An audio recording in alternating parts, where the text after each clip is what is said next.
Part 1, Critias, by Plato, translated by Benjamin Jowett. Introduction and Analysis. The Critias is a fragment which breaks off in the middle of a sentence.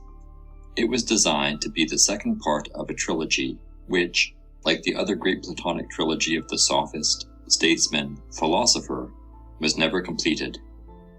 Timaeus had brought down the origin of the world to the creation of man, and the dawn of history was now to succeed the philosophy of nature.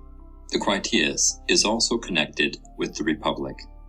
Plato, as he has already told us, Timaeus, intended to represent the ideal state engaged in a patriotic conflict.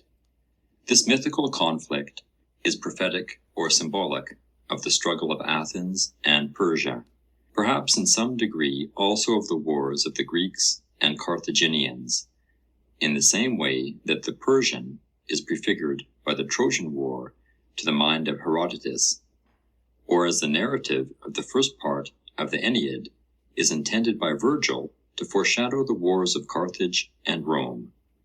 The small number of the primitive Athenian citizens, 20,000, which is about their present number, Critias,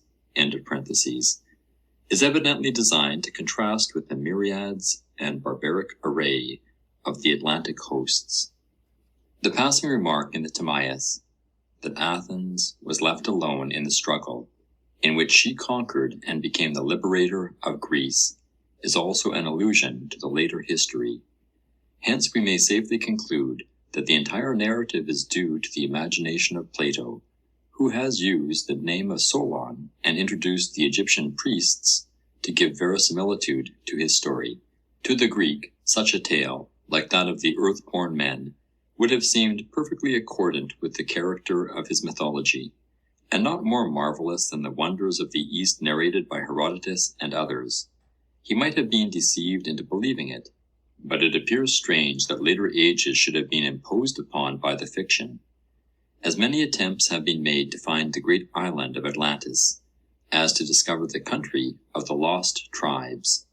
Without regard to the description of Plato, and without a suspicion that the whole narrative is a fabrication, interpreters have looked for the spot in every part of the globe: America, Arabia Felix, Ceylon, Palestine, Sardinia, Sweden. Timaeus concludes with a prayer that his words may be acceptable to the God whom he has revealed, and Critias, whose turn follows, begs that a larger measure of indulgence may be conceded to him, because he has to speak of men whom we know and not of gods whom we do not know. Socrates readily grants his request, and, anticipating that Hermocrates will make a similar petition, extends by anticipation a like indulgence to him. Critias returns to his story, professing only to repeat what Solon was told by the priests. The war of which he was about to speak had occurred 9,000 years ago. One of the combatants was the city of Athens. The other was the great island of Atlantis. Critias proposes to speak of these rival powers first of all, giving to Athens the precedence. The various tribes of Greeks and barbarians who took part in the war will be dealt with as they successively appear on the scene. In the beginning, the gods agreed to divide the earth by lot in a friendly manner, and when they had made the allotment, they settled their several countries, and were the shepherds, or rather the pilots, of mankind, whom they guided by persuasion and not by force.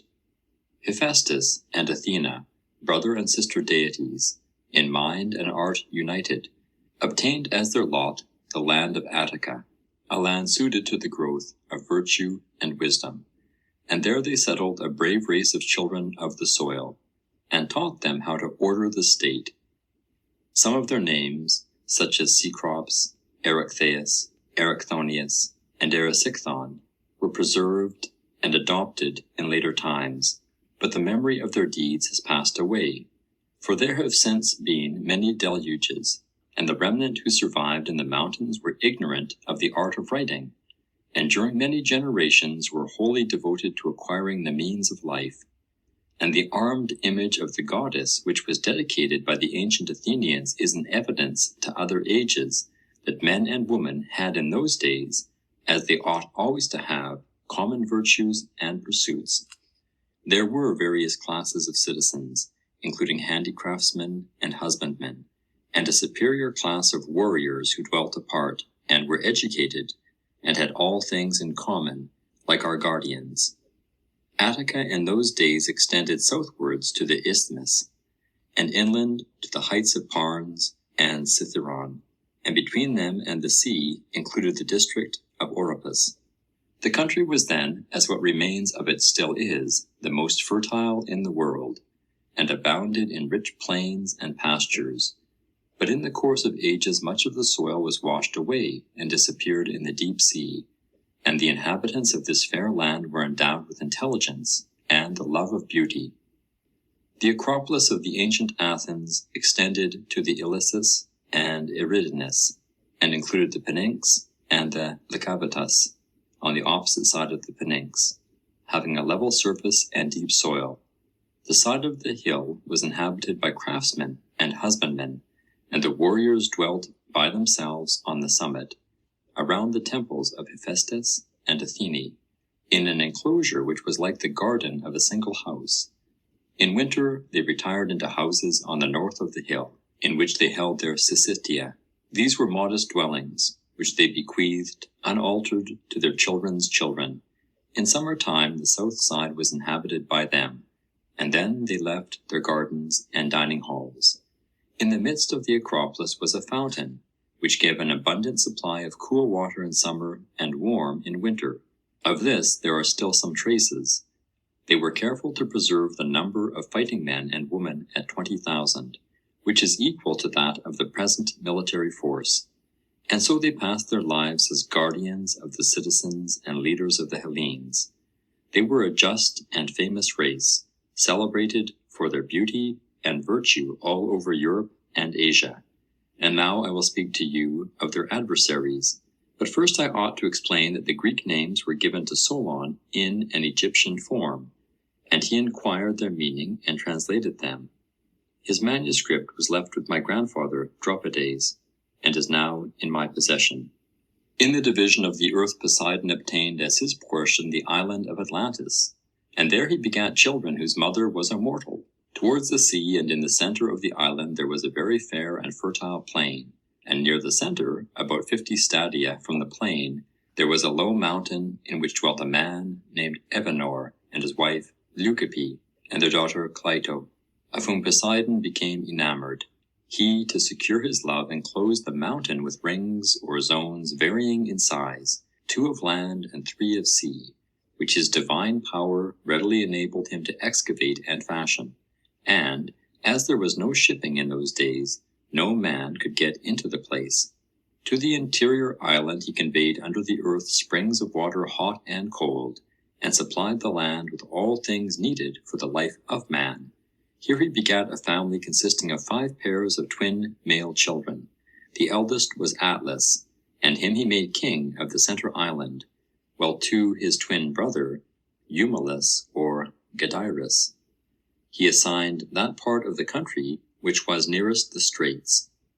The other brothers he made chiefs over the rest of the island, and their kingdom extended as far as Egypt and Tyrrhenia. Now Atlas had a fair posterity, and great treasures derived from mines, among them that precious metal orichalcum. And there was abundance of wood, and herds of elephants, and pastures for animals of all kinds, and fragrant herbs and grasses, and trees bearing fruit. These they used and employed themselves in constructing their temples, and palaces, and harbors, and docks, in the following manner. First, they bridged over the zones of sea, and made a way to and from the royal palace, which they built in the center island. This ancient palace was ornamented by successive generations, and they dug a canal which passed through the zones of land from the island to the sea. The zones of earth were surrounded by walls made of stones of diverse colors, black and white and red, which they sometimes intermingled for the sake of ornament, And as they quarried, they hollowed out beneath the edges of the zones double docks having roofs of rock. The outermost of the walls was coated with brass, the second with tin, and the third, which was the wall of the citadel, flashed with the red light of orichalcum. In the interior of the citadel was a holy temple dedicated to Plato and Poseidon, and surrounded by an enclosure of gold. And there was Poseidon's own temple, which was covered with silver, and the pinnacles with gold. The roof was ivory, adorned with gold and silver and orichalcum, and the rest of the interior was lined with orichalcum. Within was an image of the god standing in a chariot drawn by 6 winged horses, and touching the roof with his head. Around him were 100 Nereids riding on dolphins. Outside the temple were placed golden statues of all the descendants of the 10 kings and of their wives. There was an altar too, and there were palaces, corresponding to the greatness and glory both of the kingdom and of the temple.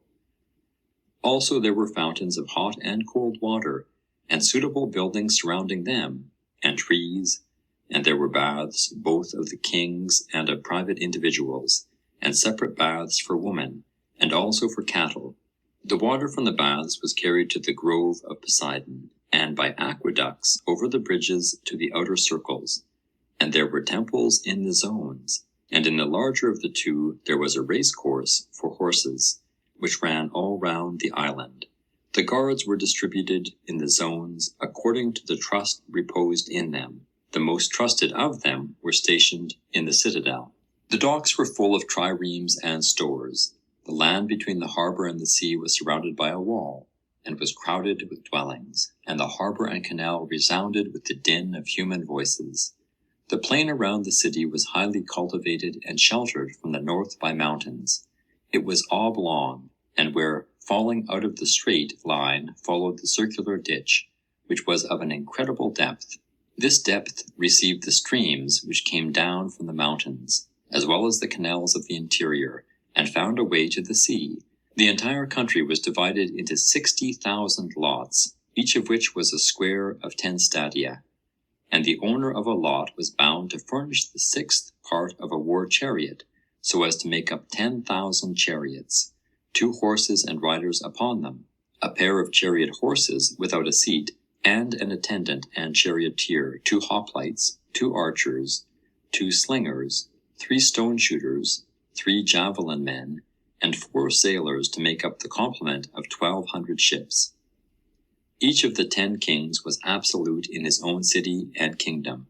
The relations of the different governments to one another were determined by the injunctions of Poseidon, which had been inscribed by the first kings on a column of orichalcum in the temple of Poseidon, at which the kings and princes gathered together and held a festival every 5th and every 6th year alternately. Around the temple ranged the bulls of Poseidon, one of which the 10 kings caught and sacrificed, shedding the blood of the victim over the inscription, and vowing not to transgress the laws of their father Poseidon. When night came, they put on azure robes, and gave judgment against offenders. The most important of their laws related to their dealings with one another. They were not to take up arms against one another, and were to come to the rescue if any of their brethren were attacked. They were to deliberate in common about war, and the king was not to have the power of life and death over his kinsmen, unless he had the assent of the majority. For many generations, as tradition tells, the people of Atlantis were obedient to the laws and to the gods, and practiced gentleness and wisdom in their intercourse with one another. They knew that they could only have the true use of riches by not caring about them. But gradually the divine portion of their souls became diluted with too much of the mortal admixture, and they began to degenerate, though to the outward eye they appeared glorious as ever at the very time when they were filled with all iniquity. The all-seeing Zeus, wanting to punish them, held a council of the gods, and when he had called them together, he spoke as follows. No one knew better than Plato how to invent a noble lie. Observe 1. The innocent declaration of Socrates that the truth of the story is a great advantage. 2. The manner in which traditional names and indications of geography are intermingled. Why, here be truths. 3. The extreme minuteness with which the numbers are given, as in the old epic poetry. 4. The ingenious reason assigned for the Greek names occurring in the Egyptian tale. 5. The remark that the armed statue of Athena indicated the common warrior life of men and women. 6. The particularity with which the third deluge, before that of Deucalion, is affirmed to have been the Great Destruction. 7. The happy guess that great geological changes have been effected by water. 8. The indulgence of the prejudice against sailing beyond the columns, and the popular belief of the shallowness of the ocean in that part. 9. The confession that the depth of the ditch in the island of Atlantis was not to be believed, and yet he could only repeat what he had heard, compared with the statement made in an earlier passage that Poseidon, being a god, found no difficulty in contriving the water supply of the center island. 10. The mention of the old rivalry of Poseidon and Athene, and the creation of the first inhabitants out of the soil. Plato here, as elsewhere, ingeniously gives the impression that he is telling the truth, which mythology had corrupted. The world, like a child, has readily, and for the most part unhesitatingly, accepted the tale of the island of Atlantis. In modern times we hardly seek for traces of the submerged continent, but even Mr. Grote is inclined to believe in the Egyptian poem of Solon, of which there is no evidence in antiquity, while others, like Martin, discuss the Egyptian origin of the legend, or like M. de Humboldt, whom he quotes, are disposed to find in it a vestige of a widely spread tradition. Others, adopting a different vein of reflection, regard the island of Atlantis as the anticipation of a still greater island, the continent of America. The tale, says M. Martin, rests upon the authority of the Egyptian priests, and the Egyptian priests took a pleasure in deceiving the Greeks. He never appears to suspect that there is a greater deceiver or magician than the Egyptian priests, that is to say, Plato himself, from the dominion of whose genius the critic and natural philosopher of modern times are not wholly emancipated. Although worthless in respect of any result which can be attained by them, discussions like those of M. Martin, Timaeus, have an interest of their own, and may be compared to the similar discussions regarding the lost tribes, Second Esdras, as showing how the chance word of some poet or philosopher has given birth to endless religious or historical enquiries. See Introduction to the Timaeus. In contrasting the small Greek city numbering about 20,000 inhabitants with the barbaric greatness of the island of Atlantis, Plato probably intended to show that a state such as the ideal Athens was invincible, though matched against any number of opponents. CP Republic. Even in a great empire there might be a degree of virtue and justice, such as the Greeks believed to have existed under the sway of the first Persian kings. But all such empires were liable to degenerate, and soon incurred the anger of the gods. Their oriental wealth, and splendor of gold and silver, and variety of colors, seemed also to be at variance with the simplicity of Greek notions. In the island of Atlantis, Plato is describing a sort of Babylonian or Egyptian city, to which he opposes the frugal life of the true Hellenic citizen.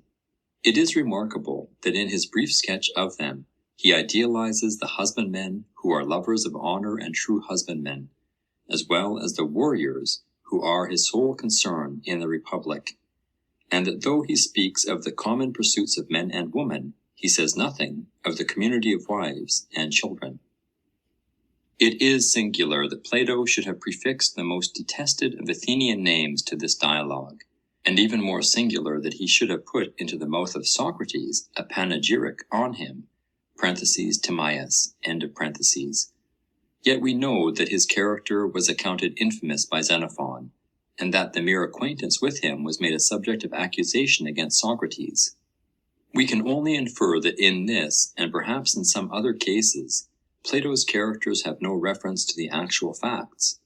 The desire to do honor to his own family, and the connection with Solon, may have suggested the introduction of his name.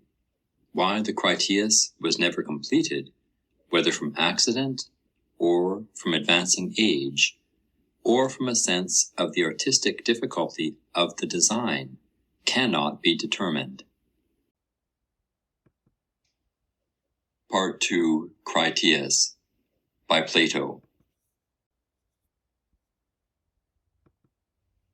Persons of the dialogue: Critias, Hermocrates, Timaeus, Socrates.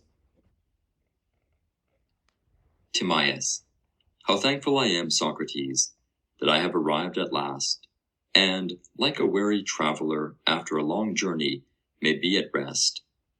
And I pray the being who always was of old, and has now been by me revealed, to grant that my words may endure, in so far as they have been spoken truly and acceptably to him.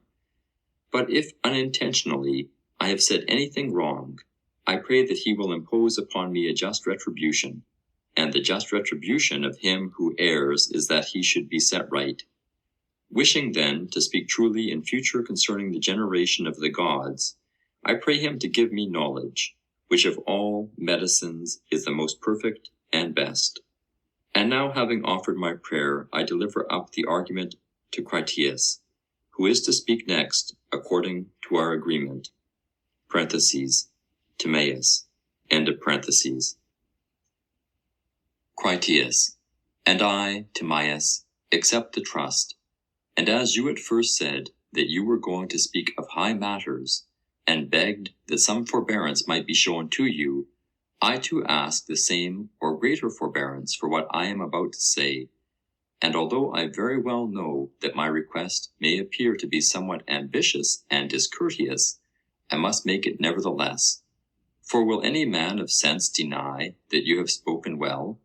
I can only attempt to show that I ought to have more indulgence than you, because my theme is more difficult, and I shall argue that to seem to speak well of the gods to men is far easier than to speak well of men to men. For the inexperience and utter ignorance of his hearers about any subject is a great assistance to him who has to speak of it, and we know how ignorant we are concerning the gods. But I should like to make my meaning clearer, if you will follow me. All that is said by any of us can only be imitation and representation. For if we consider the likenesses which painters make of bodies divine and heavenly, and the different degrees of gratification with which the eye of the spectator receives them, we shall see that we are satisfied with the artist who is able in any degree to imitate the earth and its mountains, and the rivers, and the woods, and the universe, and the things that are and move therein. And further, that knowing nothing precise about such matters, we do not examine or analyze the painting. All that is required is a sort of indistinct and deceptive mode of shadowing them forth. But when a person endeavors to paint the human form, we are quick at finding out defects, and our familiar knowledge makes us severe judges of any one who does not render every point of similarity. And we may observe the same thing to happen in discourse. We are satisfied with a picture of divine and heavenly things, which has very little likeness to them, but we are more precise in our criticism of mortal and human things. Wherefore, if at the moment of speaking I cannot suitably express my meaning, you must excuse me, considering that to form approved likenesses of human things is the reverse of easy. That is what I want to suggest to you, and at the same time to beg, Socrates, that I may have not less, but more indulgence conceded to me in what I am about to say, which favour, if I am right in asking, I hope that you will be ready to grant. Socrates: Certainly, Critias, we will grant your request, and we will grant the same by anticipation to Hermocrates, as well as to you and Timaeus. For I have no doubt that when his turn comes a little while hence, he will make the same request which you have made. In order then that he may provide himself with a fresh beginning, and not be compelled to say the same things over again, let him understand that the indulgence is already extended by anticipation to him. And now, friend Critias, I will announce to you the judgment of the theatre. They are of opinion that the last performer was wonderfully successful, and that you will need a great deal of indulgence before you will be able to take his place. Hermocrates. The warning, Socrates, which you have addressed to him, I must also take to myself. But remember, Critias, that faint heart never yet raised a trophy, and therefore you must go and attack the argument like a man. First invoke Apollo and the Muses, and then let us hear you sound the praises and show forth the virtues of your ancient citizens. Critias. Friend Hermocrates, you, who are stationed last and have another in front of you, have not lost heart as yet. The gravity of the situation will soon be revealed to you. Meanwhile, I accept your exhortations and encouragements, but, besides the gods and goddesses whom you have mentioned, I would specially invoke Mnemosyne, for all the important parts of my discourse is dependent on her favor, and if I can recollect and recite enough of what was said by the priests and brought hither by Solon, I doubt not that I shall satisfy the requirements of this theatre. And now, making no more excuses, I will proceed. Let me begin by observing, first of all, that 9,000 was the sum of years which had elapsed since the war which was said to have taken place between those who dwelt outside the pillars of Heracles and all who dwelt within them. This war I am going to describe. Of the combatants, on the one side, the city of Athens was reported to have been the leader and to have fought out the war. The combatants on the other side were commanded by the kings of Atlantis, which, as I was saying, was an island greater in extent than Libya and Asia, and when afterwards sunk by an earthquake, became an impassable barrier of mud to voyagers sailing from hence to any part of the ocean. The progress of the history will unfold the various nations of barbarians and families of Hellenes, which then existed, as they successively appear on the scene. But I must describe first of all the Athenians of that day, and their enemies who fought with them, and then the respective powers and governments of the two kingdoms. Let us give the precedence to Athens. In the days of old, the gods had the whole earth distributed among them by allotment. (CP Politicus).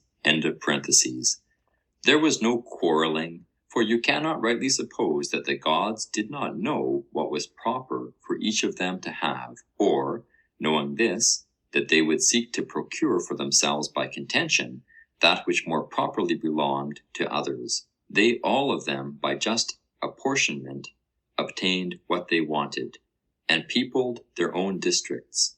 And when they had peopled them, they tended us, their nurslings and possessions, as shepherds tend their flocks, excepting only that they did not use blows or bodily force, as shepherds do, but governed us like pilots from the stern of the vessel, which is an easy way of guiding animals, holding our souls by the rudder of persuasion, according to their own pleasures. Thus did they guide all mortal creatures.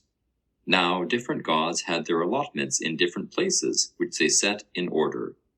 Hephaestus and Athene, who were brother and sister, and sprang from the same father, having a common nature, and being united also in the love of philosophy and art, both obtained as their common portion this land, which was naturally adapted for wisdom and virtue.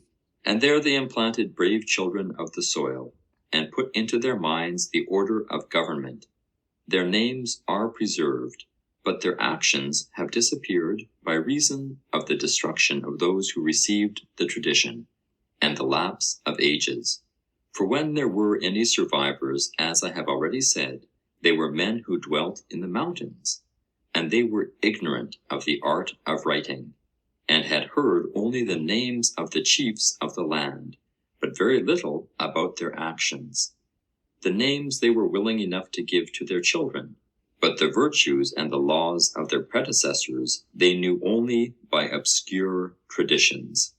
And as they themselves and their children lacked for many generations the necessaries of life, they directed their attention to the supply of their wants, and of them they conversed, to the neglect of events that had happened in times long past.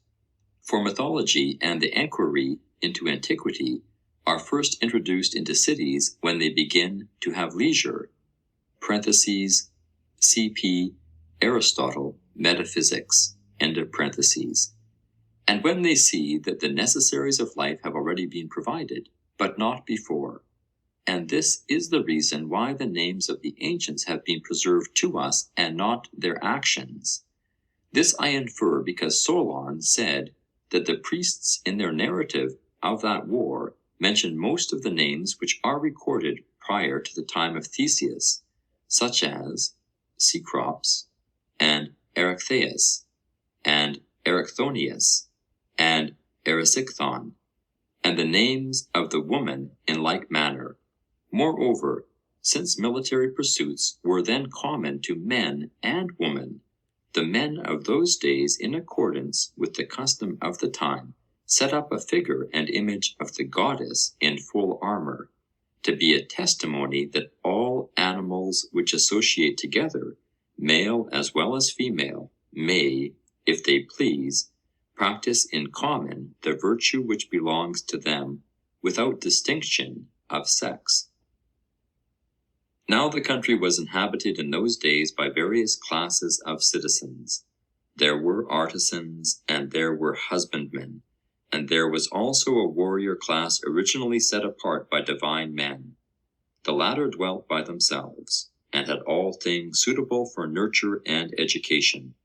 Neither had any of them anything of their own, but they regarded all that they had as common property, nor did they claim to receive of the other citizens anything more than their necessary food, and they practiced all the pursuits which we yesterday described as those of our imaginary guardians. Concerning the country, the Egyptian priests said, what is not only probable, but manifestly true, that the boundaries were in those days fixed by the isthmus, and that in the direction of the continent they extended as far as the heights of Cithaeron and Parnes. The boundary line came down in the direction of the sea, having the district of Oropus on the right, and with the river Asopus as the limit on the left. The land was the best in the world, and was therefore able in those days to support a vast army, raised from the surrounding people. Even the remnant of Attica which now exists may compare with any region in the world for the variety and excellence of its fruits and the suitableness of its pastures to every sort of animal, which proves what I am saying. But in those days the country was fair as now, and yielded far more abundant produce. How shall I establish my words? And what part of it can be truly called a remnant of the land that then was? The whole country is only a long promontory extending far into the sea, away from the rest of the continent, while the surrounding basin of the sea is everywhere deep in the neighborhood of the shore. Many great deluges have taken place during the 9,000 years, for that is the number of years which have elapsed since the time of which I am speaking, and during all this time and through so many changes, there has never been any considerable accumulation of the soil coming down from the mountains, as in other places, but the earth has fallen away all around and sunk out of sight. The consequence is, that in comparison of what then was, there are remaining only the bones of the wasted body, as they may be called, as in the case of small islands, all the richer and softer parts of the soil having fallen away, and the mere skeleton of the land being left. But in the primitive state of the country, its mountains were high hills covered with soil, and the plains, as they are termed by us, Aphelius, were full of rich earth, and there was abundance of wood in the mountains. Of this last the traces still remain, for although some of the mountains now only afford sustenance to bees, not so very long ago there were still to be seen roofs of timber cut from trees growing there, which were of a size sufficient to cover the largest houses, and there were many other high trees, cultivated by man and bearing abundance of food for cattle. Moreover, the land reaped the benefit of the annual rainfall, not as now, losing the water which flows off the bare earth into the sea, but having an abundant supply in all places, and receiving it into herself and treasuring it up in the close clay soil. It let off into the hollows the streams which it absorbed from the heights, providing everywhere abundant fountains and rivers, of which there may still be observed sacred memorials in places where fountains once existed, and this proves the truth of what I am saying. Such was the natural state of the country, which was cultivated, as we may well believe, by true husbandmen, who made husbandry their business, and were lovers of honour, and of a noble nature, and had a soil the best in the world, and abundance of water, and in the heaven above an excellently attempered climate. Now the city in those days was arranged on this wise. In the first place, the Acropolis was not as now, for the fact is that a single night of excessive rain washed away the earth and laid bare the rock. At the same time there were earthquakes, and then occurred the extraordinary inundation, which was the third, before the great destruction of Deucalion. But in primitive times the hill of the Acropolis extended to the Eridanus and Ilissus, and included the Pnyx on one side, and the Lycabettus as the boundary on the opposite side to the Pnyx, and was all well covered with soil, and level at the top, except in one or two places. Outside the Acropolis and under the sides of the hill there dwelt artisans, and such of the husbandmen as were tilling the ground near. The warrior class dwelt by themselves around the temples of Athene and Hephaestus at the summit, which moreover they had enclosed with a single fence like the garden of a single house.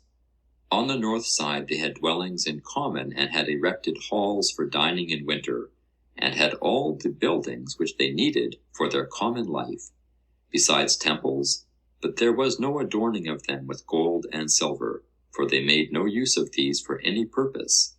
They took a middle course between meanness and ostentation, and built modest houses in which they and their children's children grew old, and they handed them down to others who were, like themselves, always the same.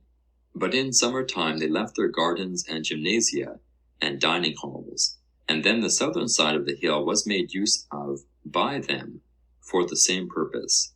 Where the Acropolis now is, there was a fountain, which was choked by the earthquake, and has left only the few small streams which still exist in the vicinity. But in those days the fountain gave an abundant supply of water for all, and of suitable temperature in summer and in winter.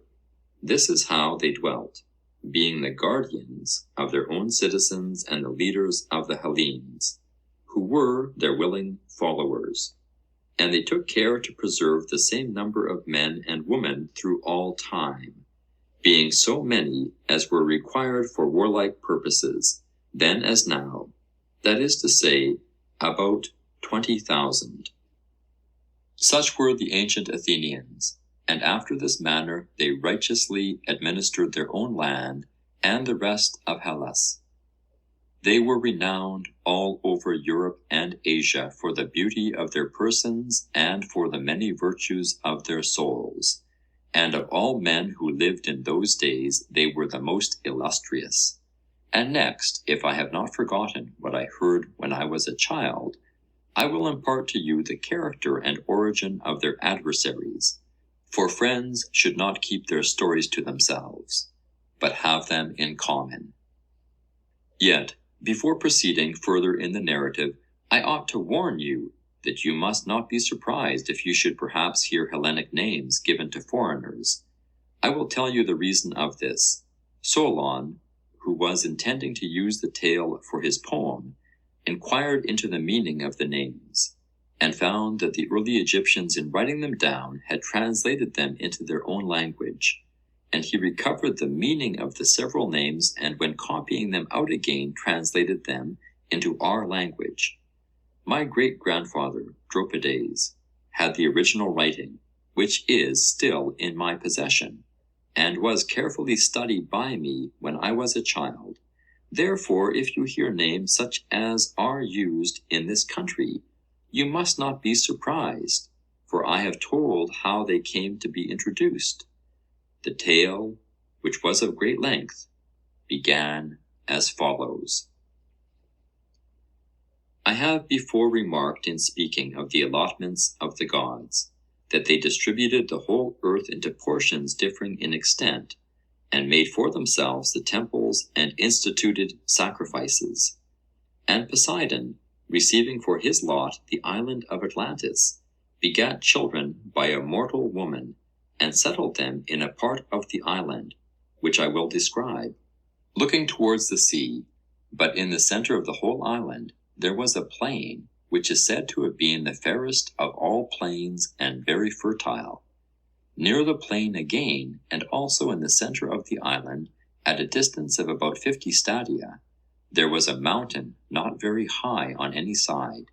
In this mountain there dwelt one of the earth-born primeval men of that country, whose name was Evenor, and he had a wife named Leucippe, and they had an only daughter who was called Cleito. The maiden had already reached womanhood when her father and mother died. Poseidon fell in love with her and had intercourse with her, and breaking the ground enclosed the hill in which she dwelt all round, making alternate zones of sea and land larger and smaller, encircling one another. There were 2 of land and 3 of water, which he turned as with a lathe, each having its circumference equidistant every way from the center, so that no man could get to the island, for ships and voyages were not as yet. He himself, being a god, found no difficulty in making special arrangements for the center island, bringing up 2 springs of water from beneath the earth, one of warm water and the other of cold, and making every variety of food to spring up abundantly from the soil. He also begat and brought up 5 pairs of twin male children, and dividing the island of Atlantis into 10 portions, he gave to the firstborn of the eldest pair his mother's dwelling, and the surrounding allotment, which was the largest and best, and made him king over the rest. The others he made princes, and gave them rule over many men, and a large territory, and he named them all. The eldest, who was the first king, he named Atlas, and after him the whole island and the ocean were called Atlantic. To his twin brother, who was born after him and obtained as his lot the extremity of the island towards the pillars of Heracles, facing the country which is now called the region of Gades in that part of the world, he gave the name which in the Hellenic language is Eumelus, in the language of the country which is named after him, Gadeirus. Of the second pair of twins he called one Ampheres, and the other Evemon. To the elder of the third pair of twins he gave the name Nesius and Autochthon, to the one who followed him. Of the fourth pair of twins he called the elder Elasippus, and the younger Mestor. And of the fifth pair he gave the elder the name of Azaz, and to the younger that of Diaprepus. All these and their descendants for many generations were the inhabitants and rulers of diverse islands in the open sea, and also, as has been already said, they held sway in our direction over the country within the pillars as far as Egypt and Tyrrhenia. Now, Atlas had a numerous and honorable family, and they retained the kingdom, the eldest son handing it on to his eldest for many generations. And they had such an amount of wealth as was never before possessed by kings and potentates, and is not likely ever to be again. And they were furnished with everything which they needed, both in the city and country, For because of the greatness of their empire, many things were brought to them from foreign countries, and the island itself provided most of what was required by them for the uses of life.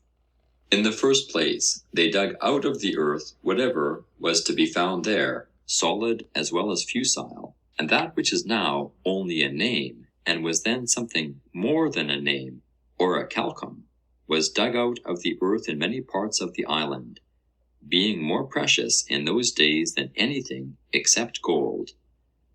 There was an abundance of wood for carpenter's work, and sufficient maintenance for tame and wild animals. Moreover, there were a great number of elephants in the island, for as there was provision for all other sorts of animals, both for those which live in lakes and marshes and rivers, and also for those which live in mountains and on plains, so there was for the animal which is the largest and most voracious of all. Also whatever fragrant things there now are in the earth, whether roots or herbage or woods or essences which distill from fruit and flower, grew and thrived in that land. Also the fruit which admits of cultivation, both the dry sort, which is given us for nourishment, and any other which we use for food, we call them all by the common name of pulse, and the fruits having a hard rind, affording drinks and meats and ointments, and good store of chestnuts and the like, which furnish pleasure and amusement, and are fruits which spoil with keeping, and the pleasant kinds of dessert, with which we console ourselves after dinner, when we are tired of eating. All these that sacred island, which then beheld the light of the sun, brought forth fair and wondrous and in infinite abundance. With such blessings the earth freely furnished them. Meanwhile they went on constructing their temples and palaces and harbours and docks, and they arranged the whole country in the following manner. First of all, they bridged over the zones of sea which surrounded the ancient metropolis, making a road to and from the royal palace. And at the very beginning they built the palace in the habitation of the god and of their ancestors, which they continued to ornament in successive generations, every king surpassing the one who went before him to the utmost of his power, until they made the building a marvel to behold for size and for beauty. And beginning from the sea, they bored a canal of 300 feet in width, and 100 feet in depth, and 50 stadia in length, which they carried through to the outermost zone, making a passage from the sea up to this, which became a harbour, and leaving an opening sufficient to enable the largest vessels to find ingress. Moreover, they divided at the bridges the zones of land which parted the zones of sea, leaving room for a single trireme to pass out of one zone into another, and they covered over the channels so as to leave a way underneath for the ships. For the banks were raised considerably above the water. Now the largest of the zones into which a passage was cut from the sea was 3 stadia in breadth, and the zone of land which came next of equal breadth.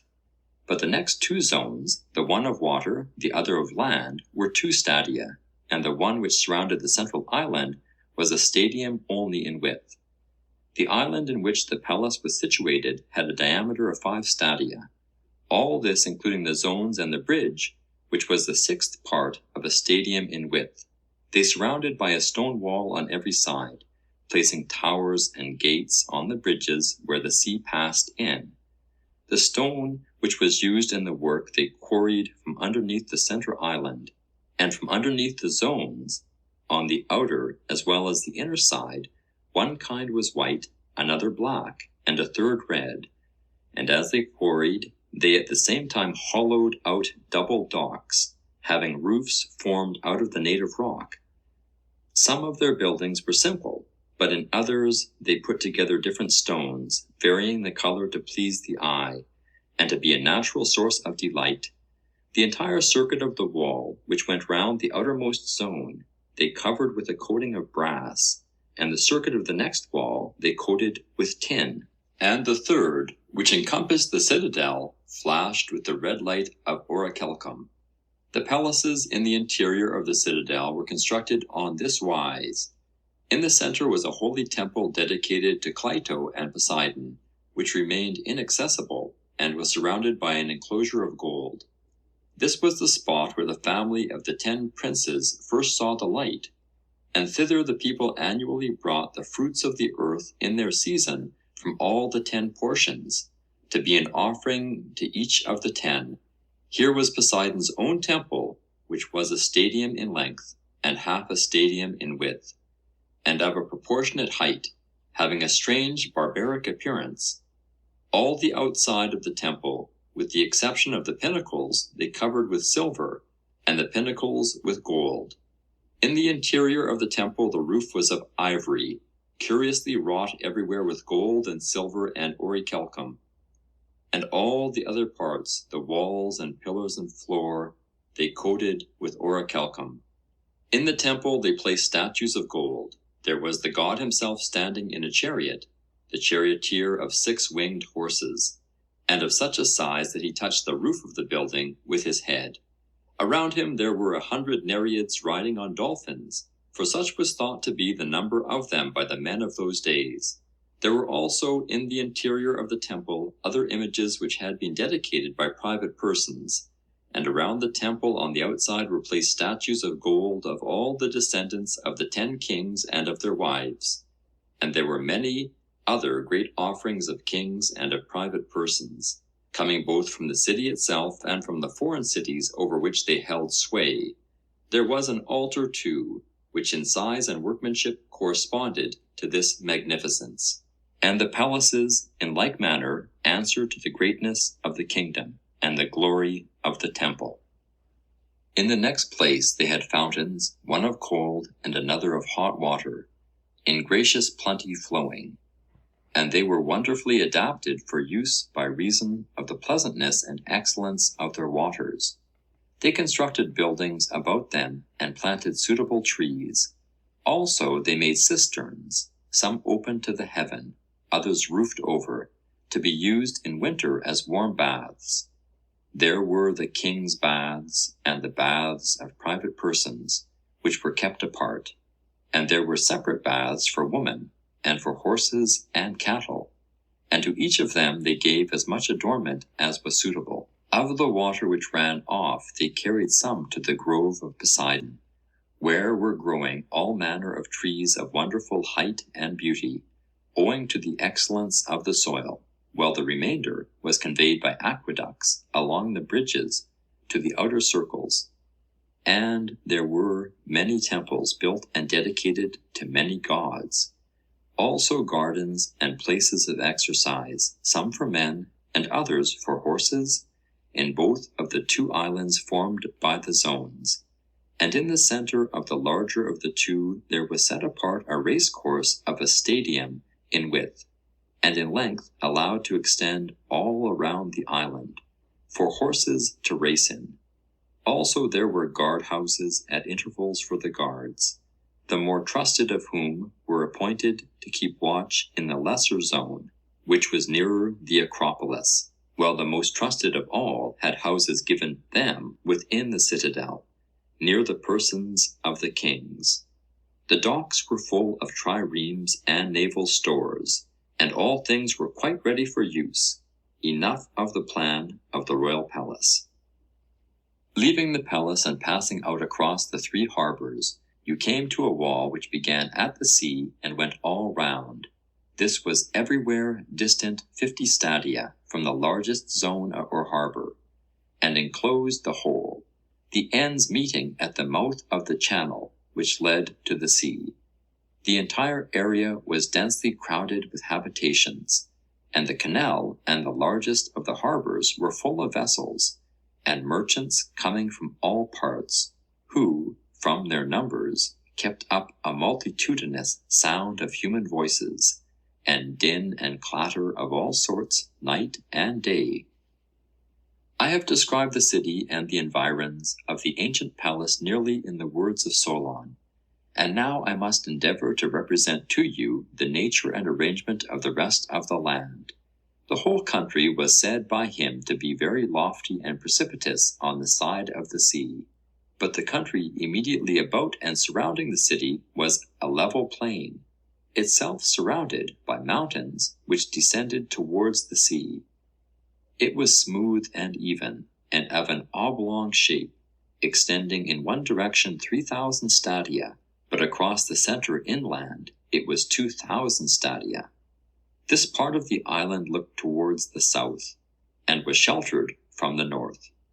The surrounding mountains were celebrated for their number and size and beauty, far beyond any which still exist, having in them also many wealthy villages of country folk, and rivers and lakes and meadows, supplying food enough for every animal, wild or tame, and much wood of various sorts, abundant for each and every kind of work.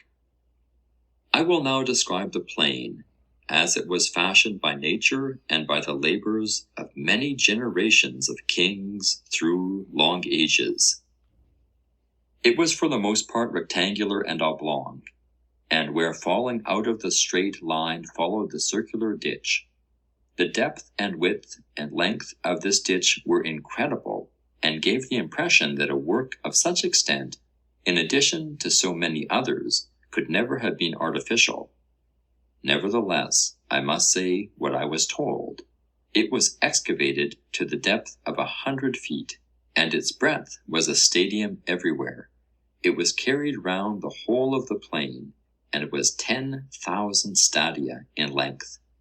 It received the streams which came down from the mountains, and winding round the plain and meeting at the city, was there let off into the sea. Further inland, likewise, straight canals of 100 feet in width were cut from it through the plain, and again let off into the ditch leading to the sea. These canals were at intervals of 100 stadia, and by them they brought down the wood from the mountains to the city, and conveyed the fruits of the earth in ships, cutting transverse passages from one canal into another, and to the city.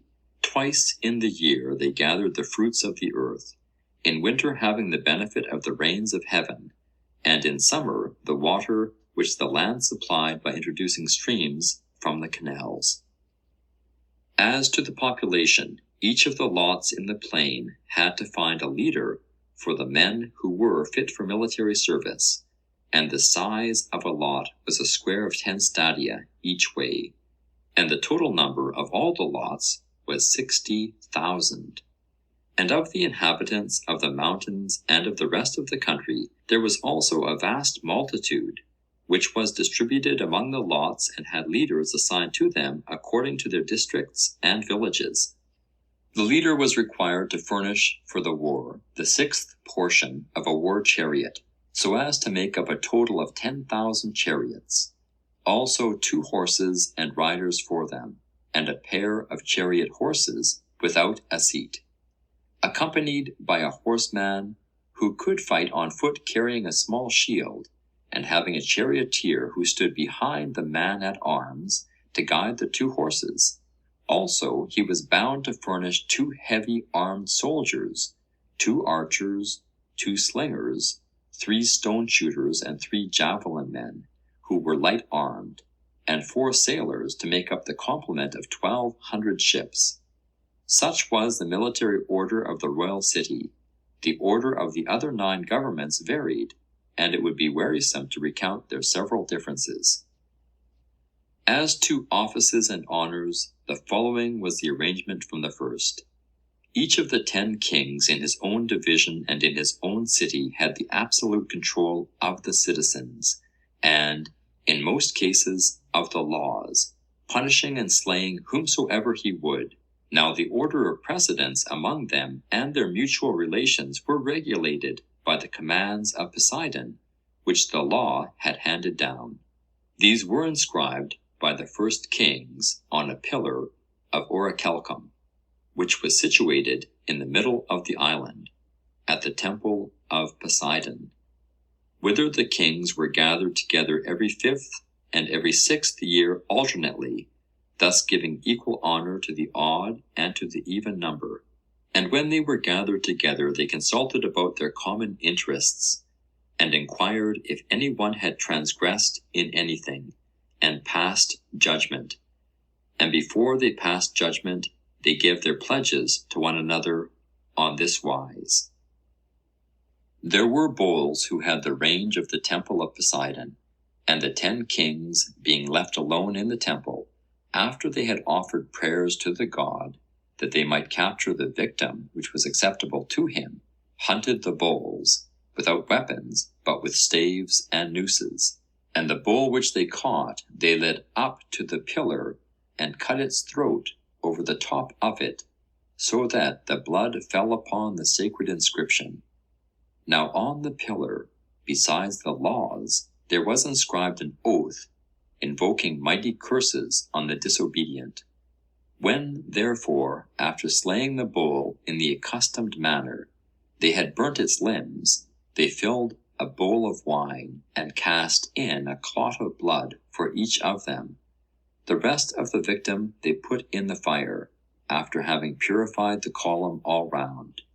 Then they drew from the bowl in golden cups, and pouring a libation on the fire, they swore that they would judge according to the laws on the pillar, and would punish him who in any point had already transgressed them, and that for the future they would not, if they could help, offend against the writing on the pillar, and would neither command others nor obey any ruler who commanded them to act otherwise than according to the laws of their father Poseidon.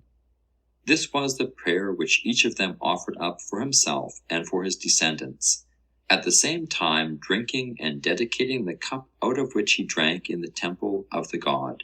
And after they had supped and satisfied their needs, when darkness came on, and the fire about the sacrifice was cool, all of them put on most beautiful azure robes, and, sitting on the ground at night, over the embers of the sacrifices by which they had sworn, and extinguishing all the fire about the temple, they received and gave judgment, if any of them had an accusation to bring against any one.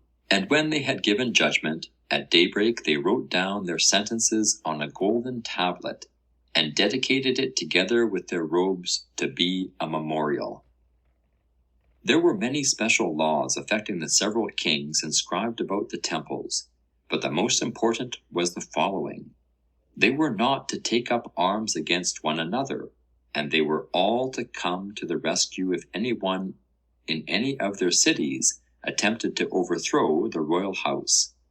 Like their ancestors, they were to deliberate in common about war and other matters, giving the supremacy to the descendants of Atlas. And the king was not to have the power of life and death over any of his kinsmen, unless he had the assent of the majority of the 10. Such was the vast power which the god settled in the lost island of Atlantis. And this he afterwards directed against our land for the following reasons, as tradition tells. For many generations, as long as the divine nature lasted in them, they were obedient to the laws, and well affectioned towards the god, whose seed they were, for they possessed true and in every way great spirits, uniting gentleness with wisdom in the various chances of life, and in their intercourse with one another. They despised everything but virtue, caring little for their present state of life, and thinking lightly of the possession of gold and other property, which seemed only a burden to them. Neither were they intoxicated by luxury, nor did wealth deprive them of their self-control, but they were sober and saw clearly that all these goods are increased by virtue and friendship with one another, whereas by too great regard and respect for them, they are lost and friendship with them. By such reflections and by the continuance in them of a divine nature, the qualities which we have described grew and increased among them. But when the divine portion began to fade away, and became diluted too often and too much with the mortal admixture, and the human nature got the upper hand, they then, being unable to bear their fortune, behaved unseemly, and to him who had an eye to see grew visibly debased. For they were losing the fairest of their precious gifts, but to those who had no eye to see the true happiness, they appeared glorious and blessed, at the very time when they were full of avarice and unrighteous power. Zeus, the god of gods, who rules according to law and is able to see into such things, perceiving that an honorable race was in a woeful plight, and wanting to inflict punishment on them, that they might be chastened and improve, collected all the gods into their most holy habitation, which, being placed in the center of the world, beholds all created things. And when he had called them together, he spake as follows. Footnote: the rest of the dialogue of Critias has been lost. End of footnote.